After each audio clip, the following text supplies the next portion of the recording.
coincidence. You are not a coincidence. We are not a coincidence. Never just quiet. Look, it's going on.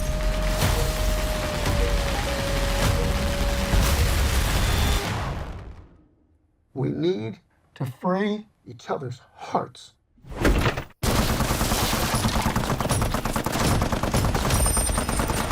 Alright, so allow me for a bit to talk about Eddington. This is the newest film from writer/director Ari Aster, right? Who has been a filmmaker that I've been keeping my eye on for quite a while, right? You know, since he dropped Hereditary back in 2018, I believe it was.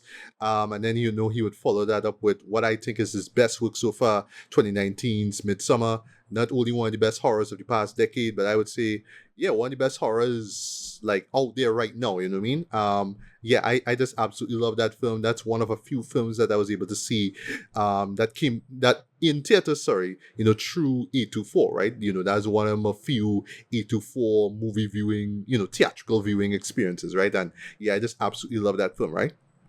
But then we had Beau is Afraid, which came out a few years afterwards. I remember we not so much debated the film, but we just couldn't understand. It just didn't work. I don't know. I'm sure if I give it a couple rewatches, I could get it, but like it wasn't for me. It just fall flat. I couldn't care. I couldn't care. Or could get into it. Like, whatever. Yeah, for me, it just came off like one of those Yorgos Lanthimos films where there'll be people who will say, yes, this is a masterwork and it's such a great movie and it's so absurd and weird. And then when you watch it, like, yeah, but I don't understand, or like what's the point? What are you trying to say, you know?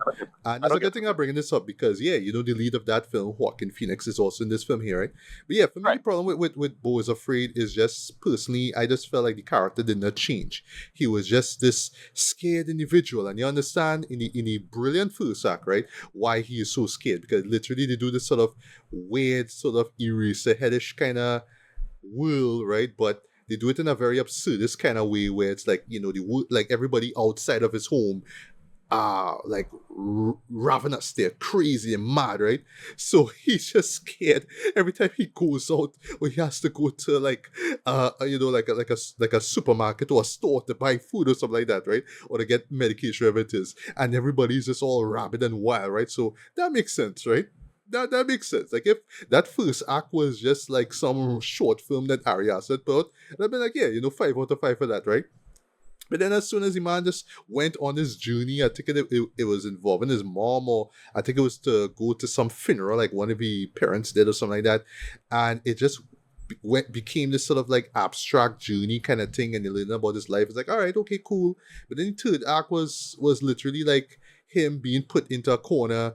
I just say like, all right, but dude, like you need to man up. You need to stand up for yourself. I know it doesn't happen. The show just ends and like, oh, this is why I sit through 2 hours and 45 minutes for this. You know what I mean?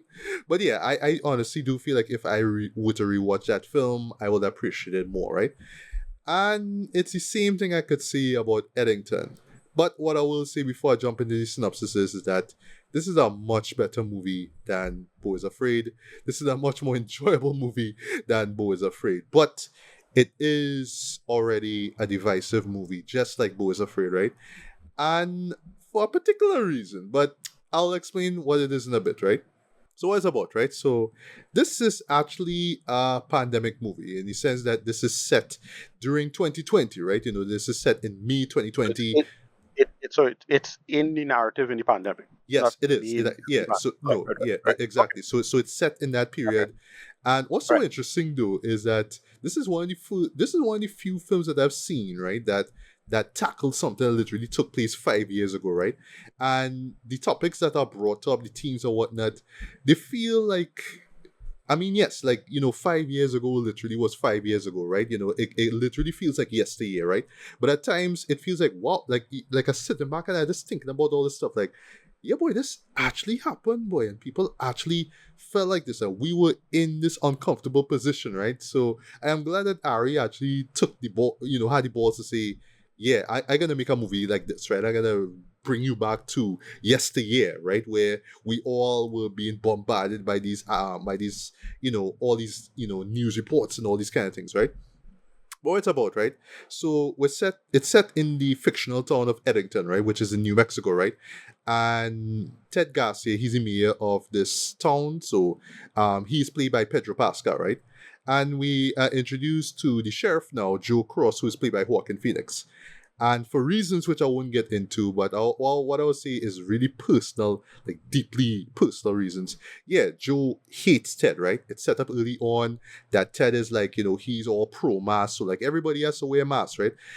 Especially like when it involves going into like say bars or supermarkets, right? But Joe is anti-mask. So there's like a few moments early on where like he goes into the supermarket and the people there is like, sheriff, you need to put on your mask. You need to put on your mask.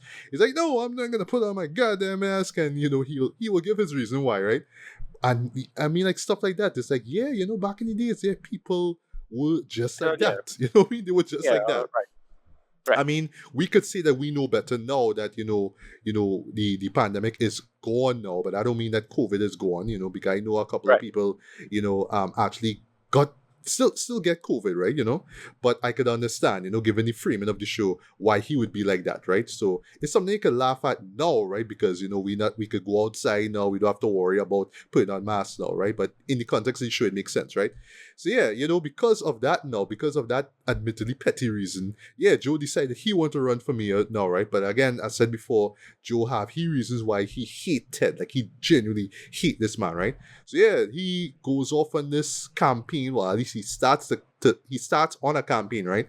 But then, as I say before, 2020 stuff happens, right? So because he's a policeman, yes, we have to throw in BLM stuff, right? So yes, there's a subplot involving Ted's son and a friend of his and a girl that Ted's son kind of tracking, who just so happened to be the ex of a black policeman who works in the same division as Joe. Yeah, they're just up on this side. You know what? Black Lives Matter, because you know what happened with George Floyd. So it is a very funny subplot when you think about it, right?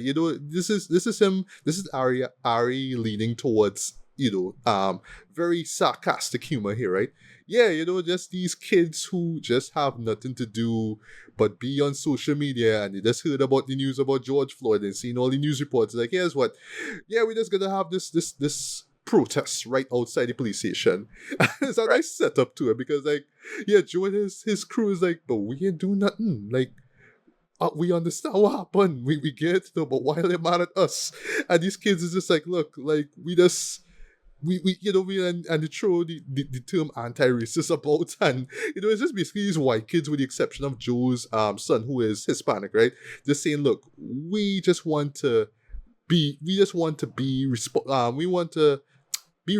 We want to feel like we are doing something positive for the country. So let's just attack this random police station and call out, the cops for being racist because of what happened in another state, right? With another guy, right? So it's like that, right? But what that all leads to now is a very heated confrontation between Joe and Ted, and you see where the story plays out from there. And I should also mention one last thing. There's a subplot that admittedly does not work because they don't really put a lot of emphasis into it, involving Joe's wife, who is played by Emma Stone of all people. So again, real Yorgos Lanthimos stuff, because if you've seen his last two films, yeah, she was in it as well, right? And I mean, I have no disrespect towards Emma, but yeah, she have a way of like picking really weird films to star in, boy, like real unconventional shit to star into it, Yeah, she pushed herself out there and thing. As I say, I think I'll die on the hill that she didn't deserve her first Oscar, but she did deserve the second Oscar. In my opinion. So it's like, yeah, I don't mind with that. Yeah, you're right, because Poor Things, which Yorgos made as well too. Yeah, she won the Oscar for that. And it still remains arguably his most successful film to date, right? But let's get back to Ari, right? But yeah, so she has something to do with Ted. That's all I'll say without spoiling much, right? And then cult leader, I forget his name right now, but he's played by Austin Butler of all people, is brought in now. So like he's a friend of hers, right? And admittedly, they don't really do much with that subplot, but it kind of comes back into the end. I want to see what happens here, right? But just to jump into review here, right? So yes, like I say, this is a better film than Beau is Afraid, I feel, because it has a clearer focus. It has a clearer targets, because yeah, Ari is just taking shots at just America in general. That's the way how it functioned during 2020, right? And 2021 to extent, right? It's he takes shots at the right, he takes shots at the left, right? But in no way do I see him picking sides at all in this. It's just him just kind of taking the sardonic look at how America used to function. But for me, the main theme that I picked up from it is just people who were put in a very uncomfortable position. And I'll talk about characters being uncomfortable in Ari Aster movies in a bit, right? They put in uncomfortable positions, right? Because if you remember back in 2020, right? Remember, we going about our lives normal, and we just hear about this thing in China, and we just hearing about this virus, and we told to stay home, right? And I mean, who could forget that? Especially with us in Trinidad, right? Who could forget the like every 2 days or so there will be this press conference, with the prime minister and the minister of health, right? And I don't know, like I know you probably never used to tune into these things, right?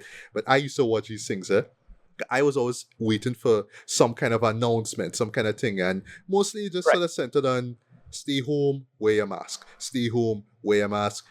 Listen to me, stay home. I know you want to go out, I know you want to lime, but stay home, wear your mask, right? And I know that pissed a lot of people off down here in Trinidad, right?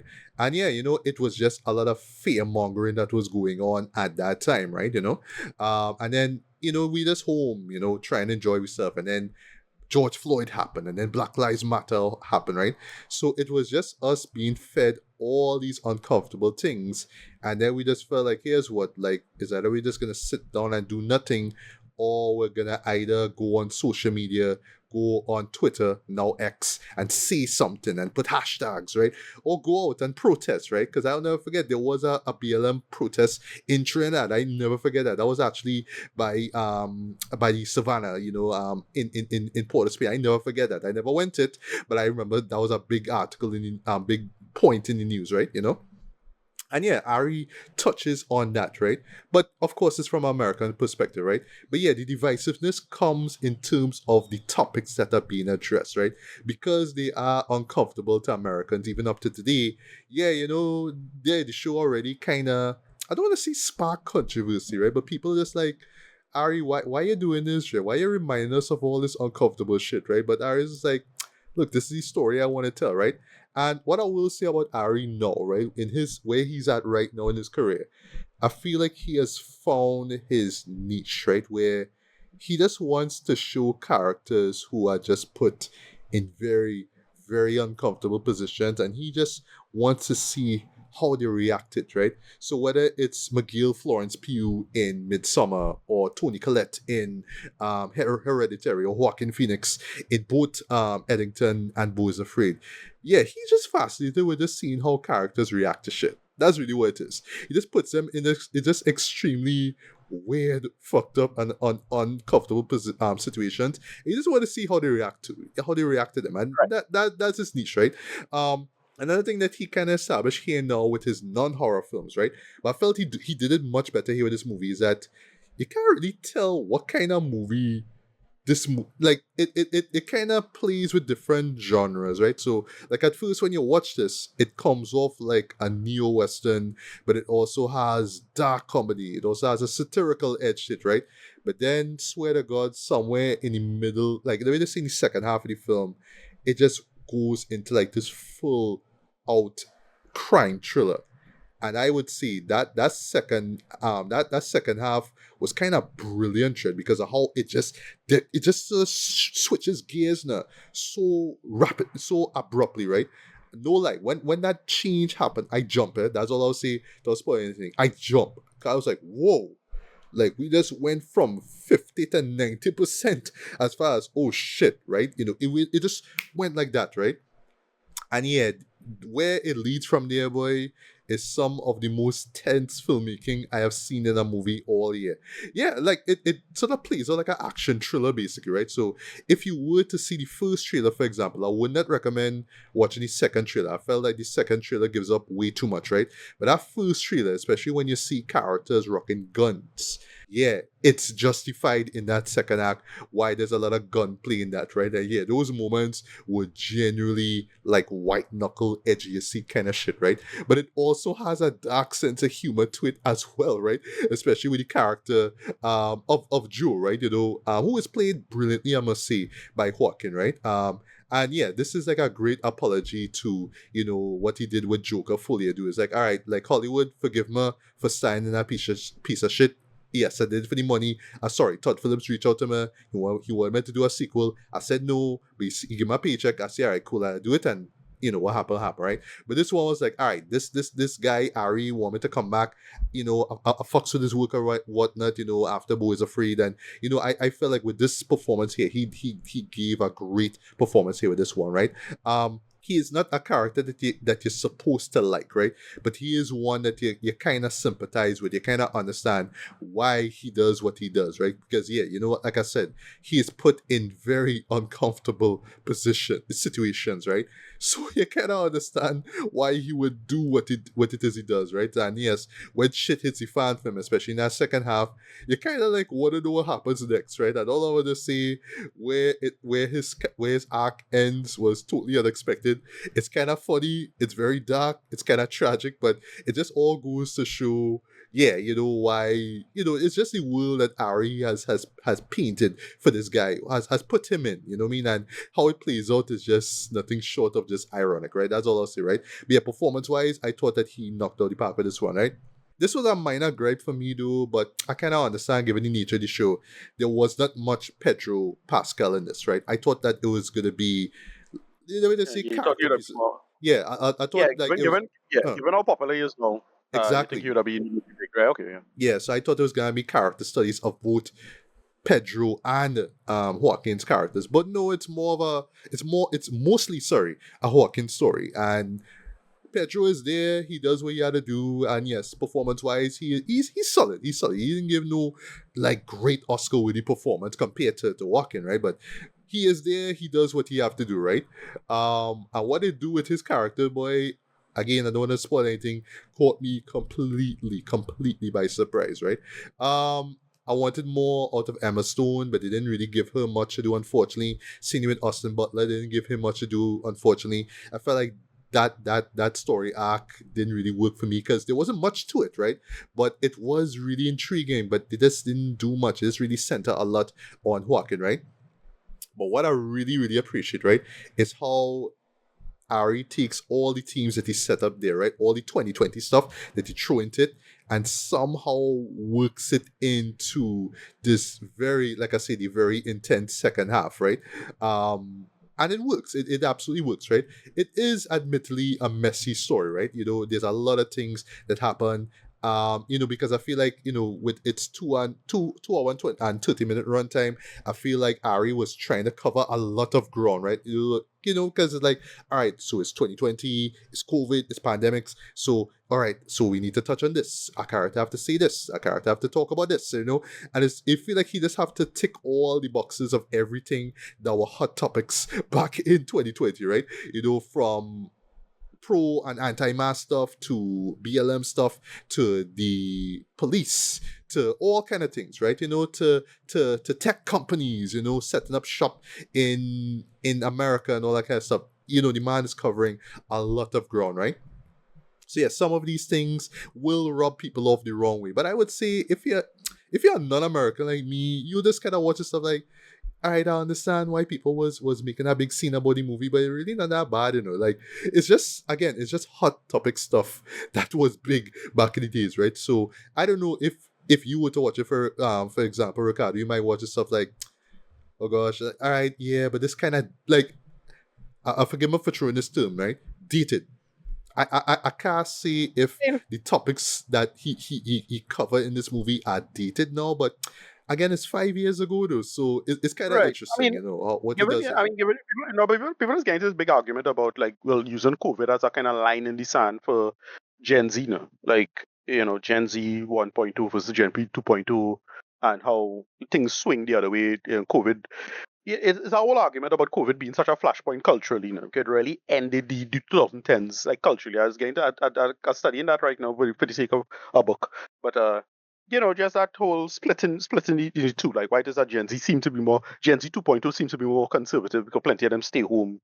Plenty of them mad about how politically that can interfere with a lot of political projects and so on and so forth. So I don't know, like it's an interesting thing to talk about because how people was feeling at the time, how people was thinking at the time, who still like mad about how we handle COVID and who lose money, who lose business, and so forth. So I could imagine a good story from this, like building up somebody who will build some kind of resentment from how COVID play out, or who restaurant had to shut down or whatever it is, right? So when I heard that, is a small town having to react with COVID, that's an interesting enough story.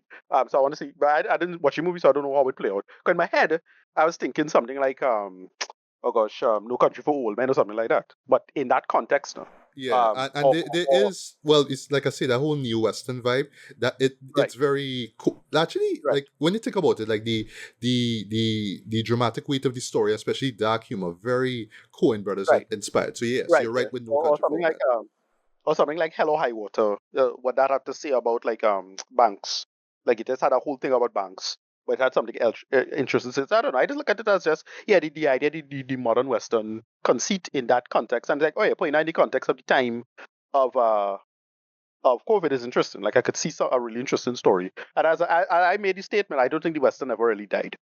It had a lull period, a true lull period, but the modern Western could come up and make work. And that's how I was looking at this movie, just watching from trailers or whatever, um, as it is. But yeah, I wasn't super interested in it because somebody whose opinion I usually take very seriously kind of hated it. So I was like, all right, let me take a break. Okay, well, if you don't mind me asking, right? Because yes, this is a show that you'll either love or hate. In my No, case, I appreciate it's not, it it's not, because of yeah, it's not, what Ari was trying to do. But yeah, it's that type of film. I think at the end of the day, Ari designed it to be that way. Like you either love it or you hate it or you're in between. I'm in between, but then again, I'm non-American. So right, when you do all the hot topic stuff, it's like, yeah, I know these things, but I know it has certain people who support a certain someone who in power right now who be like, right, nah, I don't like this. This no, do that, right. dude. But yeah, what did that guy say about the movie? Why did he hate it? No, like he just said it don't work for him. He just thought it was way too pretentious and don't work. It's not like a political thing or anything. Like just as a film, it don't work. Whatever. Like it's not like some popular person. It's just a friend. Like he just say it in his comment section or whatever. And I'm like, oh, okay, all right. Well, I suppose I'll take it less seriously. I just will find the time to watch it whenever I ready to watch it. So that's how I feel about it. Yeah, And to be honest, I wasn't super excited for it. I mean, you say Ari Aster, but like Bruce Afraid kind of turned me off a little bit too. So like, I know, yeah, but what I will yeah, say, just to wrap things up, though, yeah, I would say I don't want to see Ari come. This is Ari's return to form with this. It's just that with Bo is Afraid, because just like this movie, Bo is Afraid tackled a lot of things, right? Just a lot about existentialism and fear and all that kind of stuff, right? But I feel like it's just the story just did not work. I felt like the character arc, it was just one note, right? The character just started one way and ended the same way, right? That was the thing that turned me off the most about that movie, right? I mean, amidst all the weird shit, I just wanted the character to grow, and he did not grow. He was the same scared individual. I was like, no, dude, no, grow up, and he doesn't, right? In this one, yes, the character is despicable, but the character goes through a very compelling character arc, right? And you understand why he ends up the way he does, right? That's all I'll say without spoiling anything, right? But yes, admittedly, it is a show that has a lot of ideas, and at times it feel like, okay, like, all right, like, again, I understand this is the year that you want to encapsulate, right? So, okay, you want to make sure that you touch on every single thing that took place, right? And I don't even know if he mentioned everything, because remember 2020 was a terrible year, and for many people they just want to forget certain things, right? But yes, the major stuff that would be like COVID and BLM. Those are the two things that are explored here. But there's other stuff that's interwoven into the story that I know people who are very much into American politics will see and be like, "No, Ari, no, no, no. Why are you touching on this for? Is it because Trump is right, in power? What are we trying to say here?" right, Or for example, what are you trying to say? Almost like right, they expect him to say something like make a statement, like a political statement, but it's like, no, Like Ari is just like, no, I'm not trying to say anything political, There's political stuff in it, yes, but that's not the point of the show. But yes, the stuff in it in the show, whether it's political or whether it's about BLM or whether it's about COVID or whatnot, yes, will rub some people off the wrong way because yes, it's us looking back at these times in retrospect through this movie, yes, it will rub some people off the wrong way. Hence the reason why it is already a divisive film, right? But some people already calling it one of the best films of the year. There's an article right now that actually heals this as one of the best films of the past 25 years. I'm like, bro, you sure? Like, you sure? Okay. If you love the film so much, well, all right, cool, no problem, right? But what I will say this lastly, that this is definitely a show that I want to rewatch too. Just in terms of picking up on the themes that I may have missed because again, there's a lot of things going on. Taking in the delightful cinematography though, because yeah, the cinematography in this movie is excellent in my opinion, right? Because again, it's neo-western stuff, right? So you have to get the wide vistas and all that kind of stuff. But yeah, this is a gorgeous looking movie, right? And just to pick up on the bits of dark humor that may have flew past me, or just stuff that I just want to rewatch because they were just so amazing to experience, right? Because yeah, there's a lot of moments that caught me completely by surprise, right?